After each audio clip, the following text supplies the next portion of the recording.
You know, I said I wasn't going to feature too many MOBAs on this show. Hell, for a while, Side Quest might have well been renamed MOBA Quest for as often as I'd give detailed accounts of those games on that show, knowing full well that I wasn't likely going to look at another 3-lane, 6 towers, 2 goals cast of characters with such depth that I did in the League of Legends video. Then Smite came along, making me change my tune slightly for that game, because it was different enough. Different enough is exactly why I'm in this boat. Also, rapid change of plans and 2 title switches, but that's neither here or there. This is the MMO Grinder, and it's time to look at Heroes of the Storm.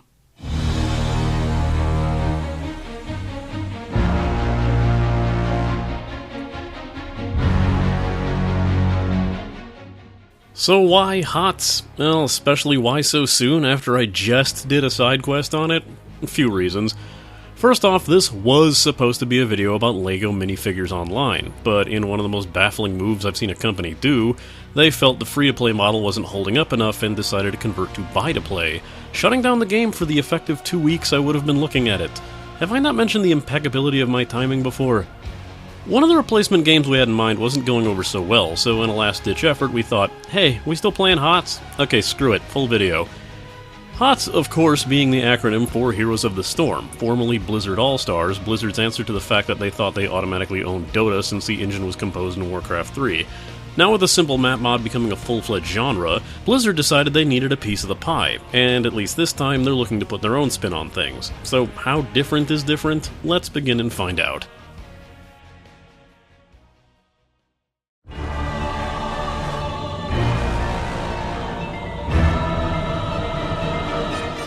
Love them or loathe them, Blizzard knows how to make a pleasing aesthetic theme that can stand the test of time, and it's no different here.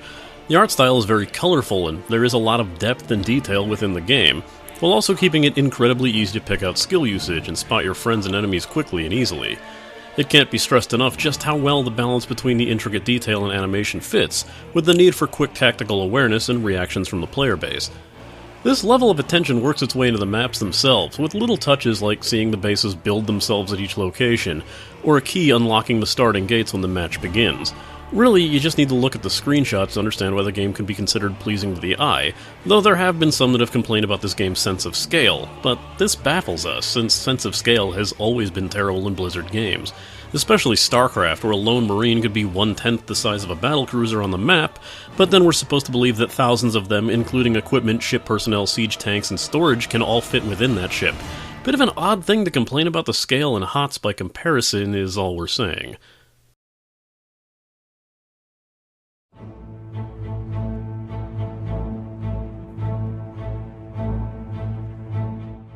Here we have yet another Blizzard staple, excellent sound work and quality music presentation, when you can hear the latter, that is. It has that epic feel those that play StarCraft 2 will be very familiar with, and offers a good backing piece as well for building excitement for the matches to come. The music itself will become very muted within the game though, allowing small bits of highlighting within the action and allowing the sound effects and the voice work to come through. It's actually a pretty good thing, as every skill a hero has a unique sound effect accompanying it, allowing people becoming well-versed in the game to recognize when, say, Nova's orbital strike is coming in, Raynor's Hyperion is being called down to rain hell, Muradin's Haymaker is being used to soften up someone's face, without having to take the focus away from your character at all times and allowing you to react. Blizzard must be commended in their efforts in this regard, of course, but it isn't what made most of Grindstone laugh. The voice work, or should we say the voice snippets in this game, are absolutely hilarious, poking fun at the characters, the situation, the games that they've appeared in, hashing out old rivalries, or just freaking out that they killed the person that they ruined their life for. Duranda, no.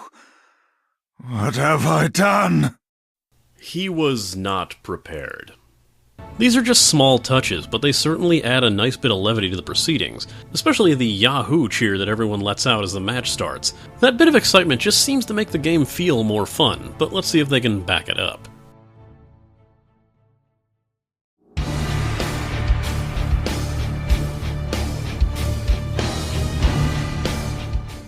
Right off the bat, we need to make something very clear. This is by far the most not MOBA that is still a MOBA that you'll find out there. Whereas Dead Island Epidemic was the most MOBA-style game that actually was an isometric mission-focused fighter, Heroes of the Storm takes its traditional MOBA look and feel and turns it on its head. This game has a 3-lane layout for a majority of its maps, but you don't have to play some League meta or stick with a predefined lane for your role, allowing for lots of movement between the lanes. There's no jungler role as well, and there's no real jungle to speak of, with the mob camps being used to help push lanes instead of giving buffs or granting large amounts of experience, making the jungle more of a transport area between lanes and allowing more surprise attacks into the other lanes. Essentially, Heroes of the Storm stripped out everything but the bare essentials of a MOBA, like removing items so that there's no gold to keep track of, giving every hero talents to allow players to cater to the hero towards their playstyle, starting off every hero with all abilities unlocked minus their ultimate, making sure experience is shared amongst the entire team so that the team performance matters more, and keeping respawn timers relatively short, even at max level. They also give towers limited ammunition so players can be more aggressive in the lanes and shortens the game length overall, making map-based objectives a key component in destroying the enemy's core, and making sure a team that is behind in levels but plays the objective well can still win. There's also a difference between hero progression and player progression, with heroes offering up skins and palette swaps, while player progression offers up unlocks for more heroes on the free rotation, giving talent slots unlocked from the get-go, and opening up daily quests to earn gold for usage in the shop. These quests range from playing games as a set class archetype, or from specific games, to just winning a set number of matches or just playing a few games in total, with gold rewards varying based on the difficulty of the quest or length of time to complete it. Maps in this game are more than simple reskins, but unlike games like Smite and League, where the game mode changes completely to collecting points or holding areas, HOTS maps still all follow the most basic formula of lanes, towers, core. It's what you do on those maps that changes everything. I'll describe the mechanics of each one briefly to help new players understand them. Far too many people running around hoarding all their gems without bothering to turn them in is all. I'll start with the most basic of the maps, Cursed Hollow, which we occasionally call Ravenlord because we forget. The map is a simple 3-lane, like most of these, but on occasion the map announcer will call out a tribute spawn somewhere on the map. Any team that manages to capture the tribute by right-clicking and channeling it for a short while will add 1 point to the counter. Once the counter reaches 3, the opposing team's defenses will have been rendered useless, and all their minions will have their health reduced to 1, making pushes far easier. Dragonshire is another straightforward map of 3 lanes. At the top and bottom of the map are 2 shrines and a dragon statue in the middle lane. When the shrines are announced as active, teams must stand on the points to capture them. Once one team captures both points, the statue can be activated by that team, turning the player who activates it into a dragon capable of heavy siege damage with his fire breath, and clearing the field of enemies with a rushing charge. Once the dragon is destroyed or the timer expires, the player will revert to their normal form with full health, able to continue the push or escape. The second of what I'm calling the controlled behemoth maps is the Garden of Terror. Also a 3-lane map, on occasion the announcer will call out that night is falling. Once night hits, the jungles will be infested with a few shambler plant monsters and 2 boss shamblers, which can be killed for their seeds. Collecting a seed by walking on it automatically adds it to your total, and if your team collects 100 seeds before the day arrives, you'll grow a plant golem back at your base that you can control by right-clicking on it. The golem can sprint by hitting E, choke and disable defensive structures by planting a vine near them, or cast a field on the ground that turns enemy players into harmless plants for a short period of time. Hive Mines is a similar concept to Garden of Terror in that you kill monsters to collect tokens, in this case skulls, that are automatically collected, but with a key difference. This is also the only 2-lane map available in the game right now, but has an accessible second area. When the announcer calls it, the mines on the map will open up, allowing both teams to enter this area. Inside there'll be a bunch of undead, and an undead golem boss, which will drop skulls when killed. There are 100 skulls in total, and when all are collected, 2 computer-controlled golems will spawn and march towards the opposing base on alternate lanes. The strength of the golem will depend on who can collect the majority of skulls, and while they can be killed, they will respawn in the exact spot they died the next time the skulls are collected. Tomb of the Spider Queen is another 3-lane map with 2 spider eggs in the middle. When the spider minions are killed, they'll occasionally drop gems that you can collect. However, these gems remain on your character and they must be turned into one of the eggs on the map before they count towards your total. Once you collect enough, web weavers spawn in each lane and work towards the enemy base. Once killed, the eggs go live again, and the cost for the team that summoned them is increased slightly. You can kill enemy players to get them to drop their gems, but you can only collect the gem reward for killing a hero. You cannot collect the gems that they were holding. Enemy teammates can retrieve all of their dropped gems though, so guard them until they disappear if you do this. Another map with a turn-in feature is one of the maps I call siege maps, where the map itself will attack the enemy base when conditions are met. The first is Blackheart's Bay, a pirate-themed 3-lane map that has an odd and very close layout for the top and middle lanes. In the center is a pirate who will occasionally spawn treasure chests that drop doubloons to be collected and turned in. You can also receive the doubloons from doubloon camps, regular jungle camps, and killing enemy players who are holding doubloons. Once enough are collected, the pirate will fire a series of cannonballs on enemy structures until he runs out and forces you to pay again. The price goes up for each team every time they successfully pay for a cannon barrage. The final map in the game right now, Sky Temple, is also a 3-lane map where points on the map will occasionally be called out. And if your team is the majority standing in the point, the statue on that point will fire a beam on enemy structures. The point is also guarded by several monsters, a large statue and 4 smaller ones, that are released slowly with time. If you fail to kill any of them off, you could have all 5 of them to contend with at once. Statues are near the top and bottom lanes and are activated in a predictable order. A new map called Battlefield of Eternity is currently in the works, where an angel and demon will fight in the center until one has fallen, where they'll enter the lanes to assist with pushing. Looking forward to that one, honestly. With these maps you'll have several modes to choose from, such as Training, which has AI bots and teammates that are so pants-on-head stupid it won't really teach you much but the very basics. Versus AI, which features bots that actively cheat, such as targeting invisible players with focus stuns, having ungodly good reaction time to stop specific attacks, perfect combos between characters, and yet the bots are also stupidly predictable. If you see the AI getting any sort of mercenaries from the jungle area, you know they're going to push that lane with the entire team and will be suicidally bold until those mercs are taken down. They can also be steered into easy kills, as they tend to prioritize running away from whatever hero killed them last, so feel free to abuse their AI as they abuse their own foreknowledge. Then there's Quick Match, your usual queue for a PvP match to fill in both teams quickly. Hero League, which is a quick match but with actual rankings, and is geared for those more interested in leaderboards, and Team League, which will allow for structured teams to compete for the ultimate glory within the Nexus. There is of course custom matches, but we're still not sure how to set up a 5v5 all Abathur AI-controlled grudge match. That's just too ridiculous not to exist. Speaking of Abathur, there is a lot of wasted potential in some of the heroes.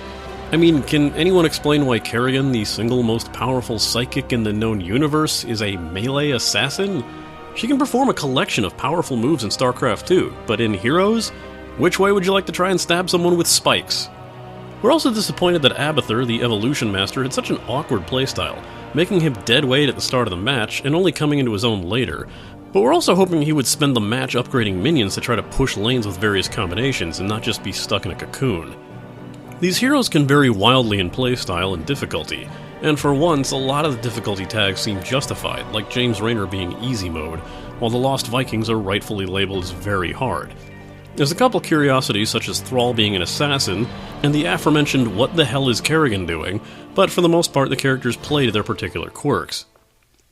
If you decide to play Lost Vikings, and you aren't one of the Grandmaster level StarCraft 2 players, stop splitting them into their own lanes! You are not that good! Basically, check out each hero in the store, give them a test run, and decide if their particular level of complexity is right for your playstyle.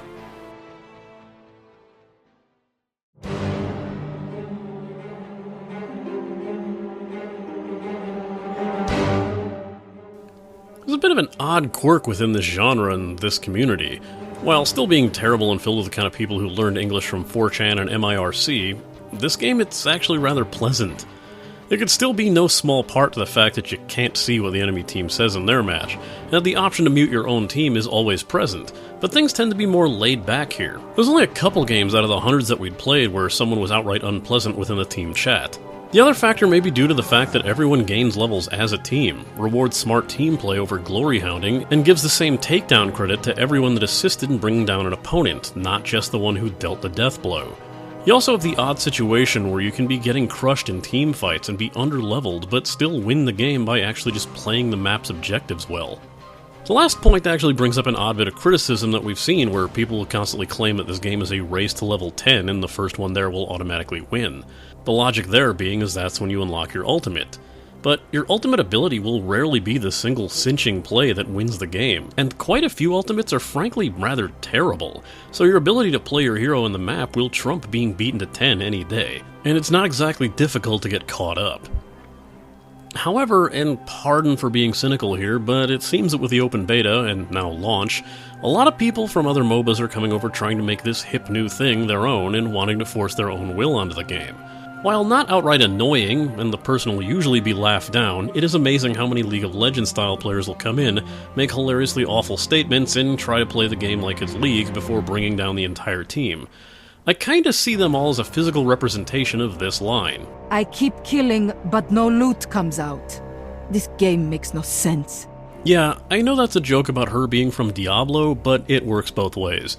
If you see someone starting to try and claim that you're playing the game wrong because it's against the meta, you know you can just easily mute and ignore them. Not that it'll stop the incessant map pinging, but at least that brand of armchair battle strategy comes without the potential homophobic slurs. So with a community far better than we expected, and a game with this level of polish for free, how will Blizzard go about making any money off of this title? Well, guess where we're going.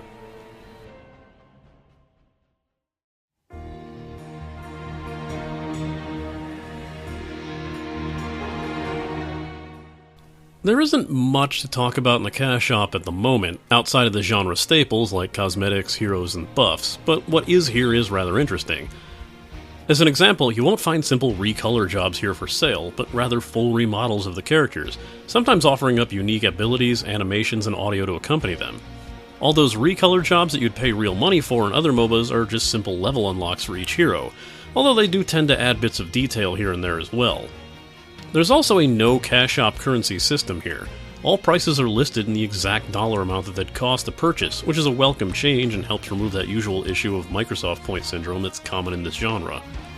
Now, the heroes themselves are a bit of a contentious issue, especially when it comes to their pricing. If we're being cynical, we'd say that Blizzard made the hero prices so high because they knew they could get away with it. But at the same time, heroes seem to have their pricing set at random unless they're just newly added. Grindstone often agreed that some of the $10 heroes aren't worth $5, while some of the cheapest heroes seem insanely generous for their easily earned gold amounts and honestly could have been placed higher up the pricing tree. Thankfully, and almost against genre convention, you can try out a hero before you buy it to see if their playstyle is right for you. The game offers up mounts as well, and while they don't have any benefits to choosing one over the other, you might find a mount style that you like in here.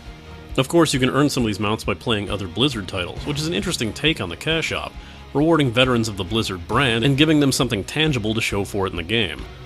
Of course, you could always spend some cash on boosters to help ease the progress through the hero and player levels and making getting unlocks easier. These come in time frames of 7 or 30 days, and will give you a 100% increase to experience and a 150% increase to gold gains. However, this will also make you hit the daily experience limit for AI matches quicker, so keep that in mind if you enjoy comp stomping over playing competitively.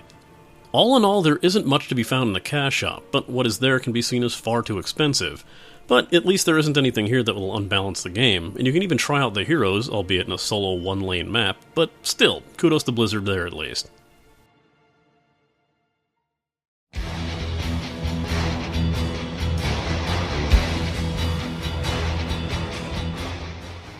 I figured I was pretty much done with new MOBAs, having long since seen the bubble starting to burst, and personal distaste of modern Blizzard's practices aside, when I decided to look at this game, I was shocked to find out how much I actually enjoyed it. Sure, it's not even remotely close to the most complex or even the most creative MOBA out there, but there's plenty about it to enjoy if you've ever been on the fence about the genre. Here's my final rating. One of my biggest issues with this genre is not the fact that competition is between opposing teams, but within the team itself. Those who don't understand combat roles, team positions, or just personal glory hounds will step all over allies to get what they want, and that kills the team dynamic. With kills and assists shared, and no gold or experience to fight over, roles with less direct impact on the scoreboard can benefit from everyone's success. There's plenty of maps to play, each with a familiar design, and with enough changes to offer up variety, and make the game feel less repetitive than just playing that same main map over and over again.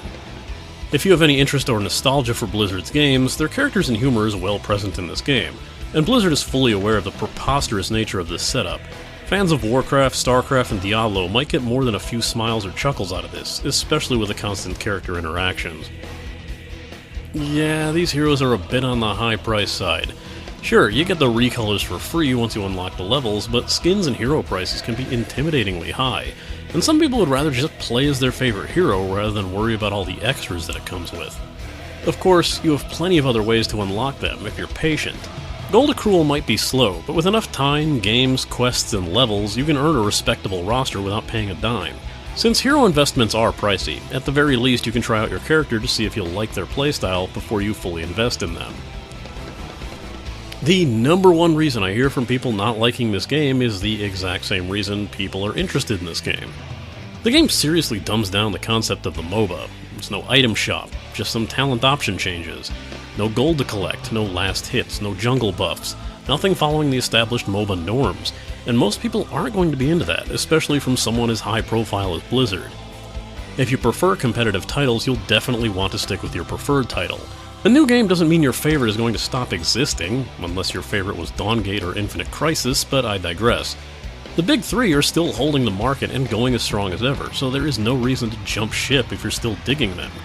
Of course, if you're not a fan of Blizzard, be it not anymore or ever, there will be little appeal here. This is a love letter to Blizzard from Blizzard, and if you're not part of the Diablo, StarCraft, and Warcraft cult, or are sick of Blizzard refusing to let their loose grasp of their own lore being publicly pointed out go, without constantly making jokes about Red Shirt Guy, then you're likely ignoring this game in its entirety already.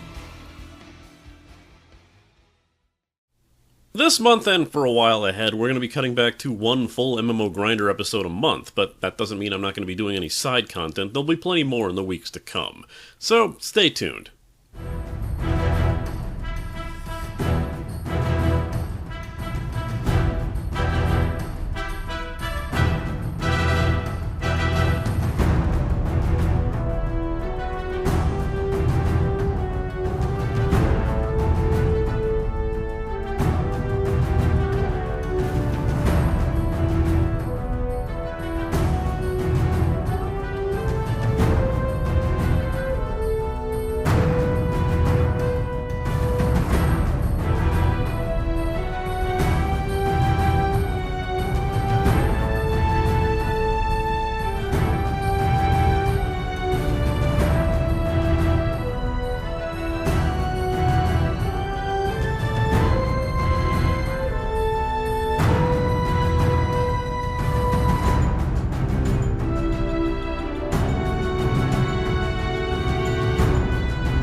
So soon after the side quest, yeah, I know, but thanks for sticking around again.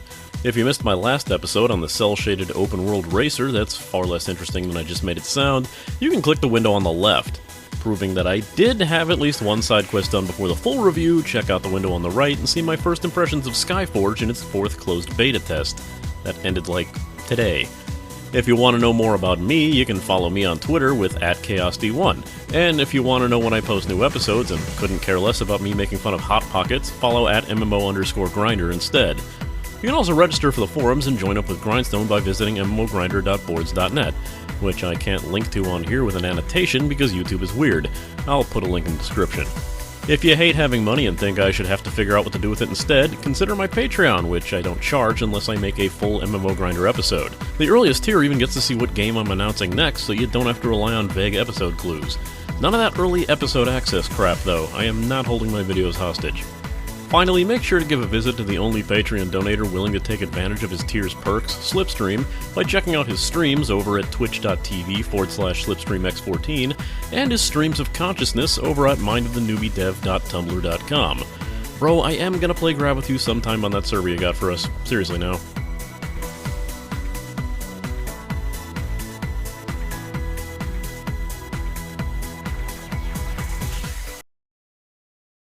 It has been a long time, O Queen of the Zerg. 15 years at least. I am not your enemy, Tassadar. Things have changed. Yes, you radiate a purple glow now. How very different.